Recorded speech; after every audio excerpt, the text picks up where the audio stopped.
poses une question dans une pièce vide. Y a-t-il quelqu'un ici? Quelques secondes plus tard, une voix semble te répondre. Mais que se passe-t-il réellement à l'intérieur d'une spirit box? Alors contrairement à ce que beaucoup imaginent, une spirit box n'est pas conçue à l'origine pour communiquer avec les morts. Et alors, pas du tout. Techniquement, c'est avant tout une radio qui a été modifiée. Son principe repose sur une fonction appelée le balayage de fréquences. Au lieu de rester sur une seule station comme une radio classique, l'appareil va parcourir en permanence les fréquences AM, FM à grande vitesse. Selon les modèles, ce balayage peut atteindre plusieurs fréquences par seconde. Résultat, la Spirit Box capte des fragments extrêmement courts de centaines d'émissions radio différentes. Ça peut être des morceaux de conversation, quelques syllabes, des mots isolés, des extraits de musique ou encore des publicités. Tout cela est mélangé en temps réel par le haut-parleur de l'appareil. D'un point de vue électronique, la machine ne crée aucune voix. Elle ne possède généralement ni intelligence artificielle, ni synthèse vocale, ni bibliothèque secrète de réponses préenregistrées. Elle se contente de recevoir des signaux radio déjà présents dans l'environnement et de les restituer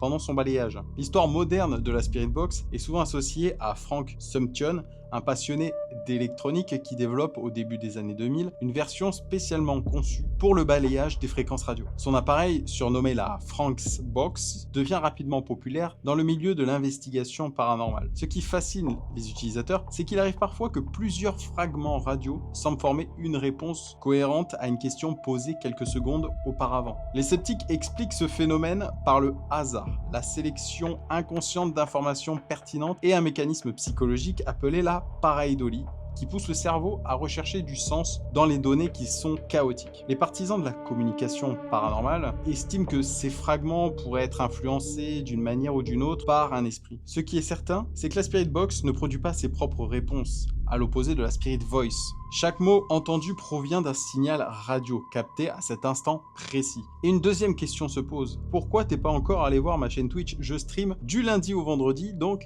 n'hésite pas à passer. Merci à toi.